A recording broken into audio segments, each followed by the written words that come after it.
un parfum d'élection européenne ici au Havre, au stade Jules Deschazos, pour ce match entre Le Havre et Cannes. Le Havre doit absolument l'emporter si les Normands veulent être en course pour la Coupe d'Europe éventuellement, alors que Cannes doit assurer ce soir. Mais attention, Cannes a déjà gagné 5 fois à l'extérieur, à Caen, Lille, Lens, Strasbourg et Bordeaux. Et Le Havre encaisse une moyenne de 3 buts par match, ce qui a valu une mise au point du président Hureau l'autre jour. Alors Pierre, il y a forcément danger ce soir. Oui, il y a danger. Il ne faut pas oublier non plus que c'est une élection à 6 tours, que c'est un tour très important ce soir, mais qu'il y a le reste du championnat. Alors cette équipe du Havre qui a eu des petits problèmes ces derniers temps, vous faisiez allusion avec ses buts encaissés et aussi les blessés, eh bien on a d'autres encore ce soir, puisque à tous ceux qui ne pouvaient pas jouer, qui sont actuellement blessés, il y a Pasquale, il y a Bas par exemple, eh bien s'est ajouté un autre forfait de dernière minute, le capitaine Jean-Pierre Delaunay, qui ne pourra pas tenir sa place ce soir. Ça veut dire qu'il n'y a plus de capitaine au Havre,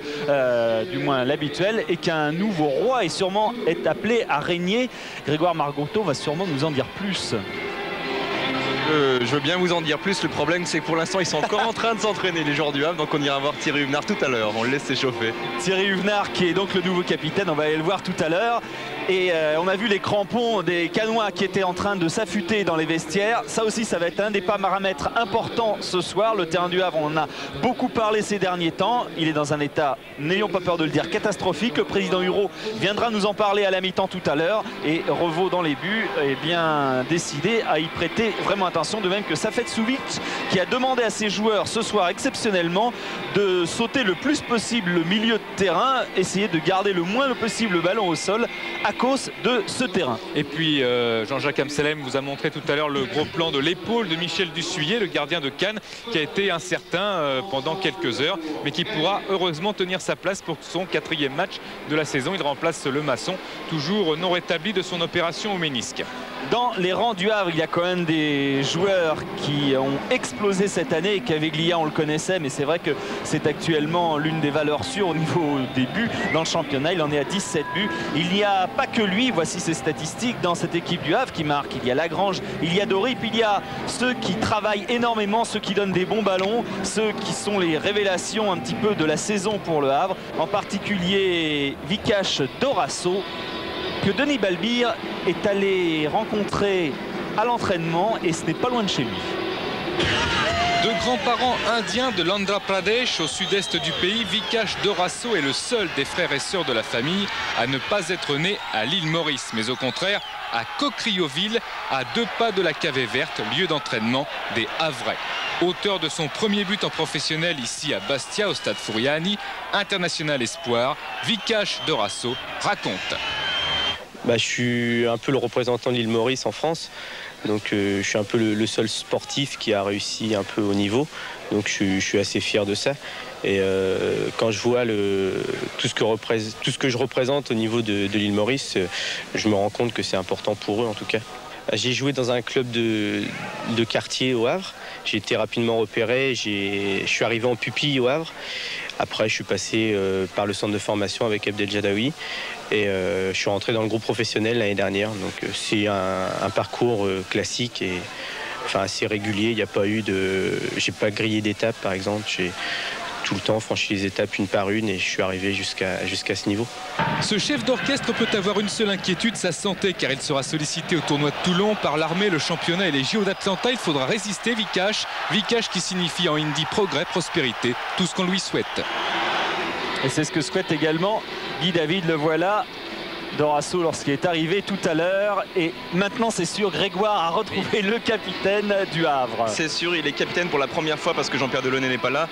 Absent pendant 14 mois et vous revenez seulement depuis 2 matchs. Thierry Huvenard, qu'est-ce qui vous est arrivé? Donc j'ai eu une fracture du péroné il y a donc 15 mois et une rechute et une fracture 2 cm au-dessus de l'ancienne fracture. Et donc j'ai galéré depuis ce temps, quoi. Et là j'imagine un grand bonheur de retrouver la D1. Et le rythme, c'est difficile à reprendre tout de suite? Le rythme non, pas trop, c'est surtout dans le jeu, quoi. Le placement, la vivacité, mais non, le rythme physiquement, il n'y a pas de problème. Merci Thierry. Thierry Huvenard en fin de contrat et qui avait joué son premier match en Division 1 contre Cannes, c'était le 8 août 87. Alors il y a un autre joueur, Denis, que vous êtes allé voir cette semaine à l'entraînement. C'est aussi l'une des révélations de l'année parce que c'est un joueur qui a fait énormément parler de lui. Il est très spectaculaire. C'est le gardien du Havre qu'on va apprendre à mieux connaître, Christophe Revaux. Depuis 7 ans au club, bourreau de travail, Christophe Revaux, l'impressionnant gardien du Havre, s'entraîne 3 quarts d'heure le jour même du match, comme Fabien Pifto le lui a appris pendant 4 ans. Revaux, c'est la charpente, 1m90, 90 kg, le sérieux, le talent, la rigueur. À 23 ans, sous contrat jusqu'à l'an 2000 comme Dorasso, Revaux est heureux au Havre et il a la tête sur les épaules. Christophe Revaux. On est tout le temps content de se retrouver et au niveau de l'ambiance, c'est ce qui fait notre force majeure cette année.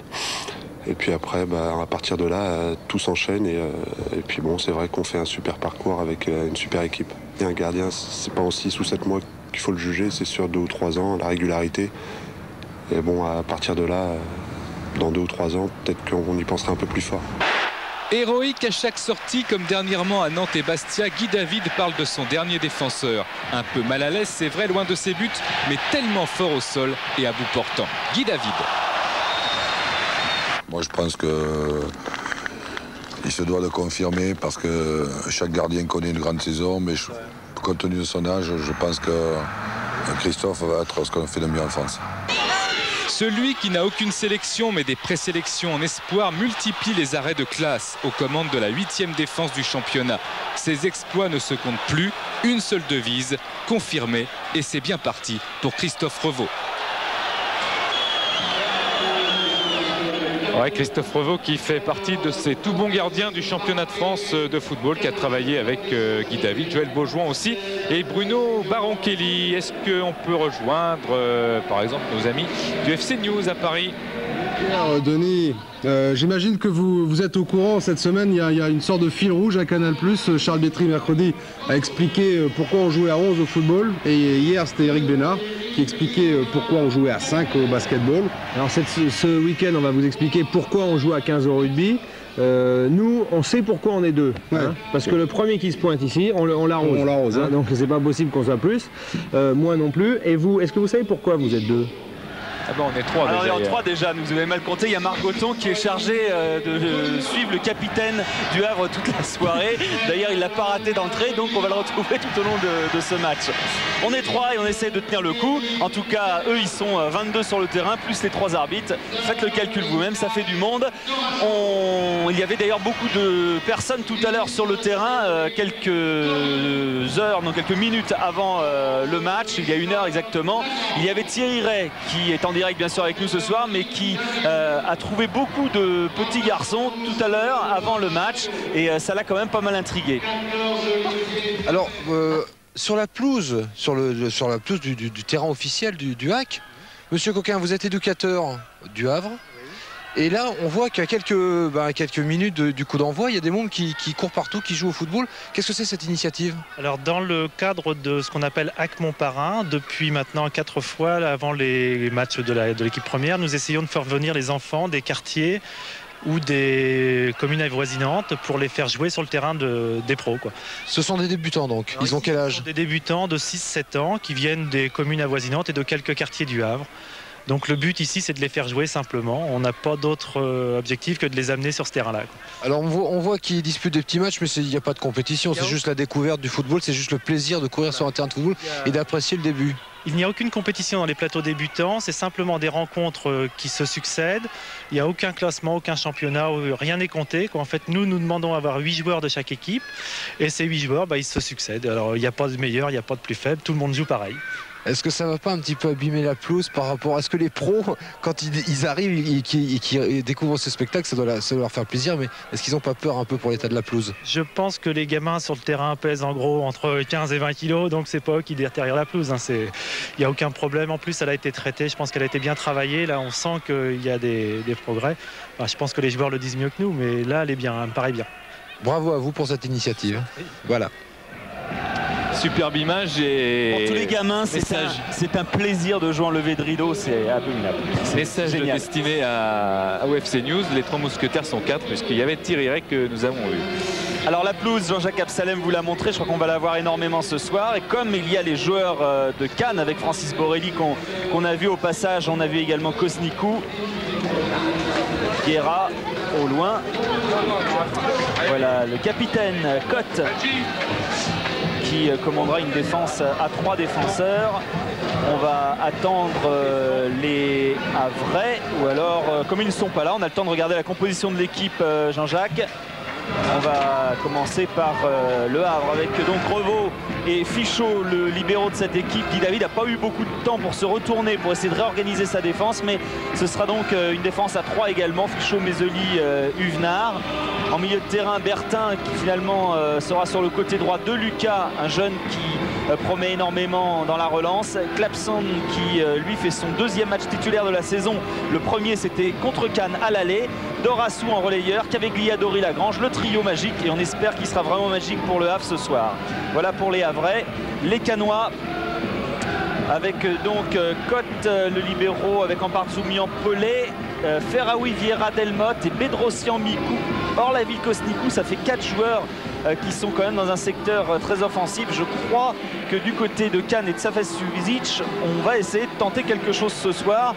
Et on espère qu'on va voir des buts, parce que là, on a pris des dispositions pour faire en sorte d'attaquer. Et il y a un absent dans l'équipe de Cannes, c'est Philippe Rachke qui a été exclu l'autre jour contre Saint-Etienne. C'était d'ailleurs seulement, entre guillemets, le 3e exclu de cette équipe de Cannes après Priou à Nice il y a quelques semaines. Denis ? On est avec Michel Dussuyer juste avant ce match très important, parce que la course à l'Europe est en jeu. Il reste bien sûr 6 journées. Mais là, s'il y a une défaite de Cannes, c'est terminé, ou alors une victoire, au contraire, qualifierait définitivement pour l'Europe l'AS Cannes? Non, ni l'un ni l'autre. Je pense que c'est vrai que la fin du championnat approche et comme vous le dites, il reste que 6 matchs. Mais bon, ceci dit, nous on vient ici pour faire le meilleur résultat possible. Mais je pense que la défaite ne nous condamnerait pas, comme une victoire ne nous assurerait pas une place européenne. On a vu que la pelouse n'était pas grandiose ici à Jules Deschazos. Est-ce que ça perturbe aussi un gardien, l'état d'une pelouse pas grandiose? Oui, c'est vrai, on peut supposer que sur les frappes à terre, il peut y avoir des rebonds au dernier moment qui peuvent surprendre. Merci. Voilà, il faut préciser, Denis, qu'il y a un autre match en ce moment qui est commencé déjà depuis une demi-heure. C'est Montpellier-Paris Saint-Germain. Oui, on aura des nouvelles avec Thierry Gilardi tout à l'heure, qui est sur place. Oui, ça veut dire qu'il y a 0-0 pour l'instant, s'il n'est pas intervenu pour nous prévenir. Et il le fera dès qu'il se passera quelque chose. Vous serez tenu au courant de cette rencontre. En attendant, c'est vrai que celle-ci ici au stade de Chazos s'annonce absolument palpitante. Palpitante, et elle sera arbitrée par monsieur Glochon, qui a eu affaire aux 2 équipes 3 fois, à 3 reprises cette saison, avec Rennes-Le Havre, où il a exclu Claude Fichot, Cannes-Lille 0-0 et la victoire de Rennes à la Boca à Cannes. C'est-à-dire qu'en 3 matchs, il a connu un but. Un but. Hein, bon, on espère que ce sera un peu plus prolixe ce soir. Safet Suzic, qui n'aime pas trop subir, il n'aime pas que son équipe subisse le jeu. C'est pour ça que dans sa composition d'équipe, on pouvait tout à l'heure sentir qu'en fait il y avait une véritable volonté d'attaquer, même s'il a demandé, on l'a dit tout à l'heure en début de reportage, à Cotte, à Amparzoumian, à Paulet, d'essayer parfois d'aller chercher directement Orlaville, Kosnikou. Il a demandé également à Bedrossian d'aller chercher énormément Orlaville pour qu'il soit en remise sur Kosnikou, sur Mikou. Ça va être Suzik qui a eu 40 ans hier, et Francis Borelli qui a fêté aussi son anniversaire, 63 ans l'autre jour, par une victoire sur Saint-Etienne écrasante 4-1. Et un pilote de rallye, Michel Ratz, qui est havrais, qui court sur Renault, a donné le coup d'envoi. Guy David, lui, était un petit peu abattu tout à l'heure avec le forfait de Delaunay, qui se ressent d'une chose assez bizarre, d'une tendinite qui ressemble aussi à une pubalgie. On n'a pas voulu prendre de risque du côté du Havre, car devant déjà les absences multiples, eh bien on tient à voir son monde pour terminer le championnat. C'est parti avec Yoann Mikou qui a servi sur la droite.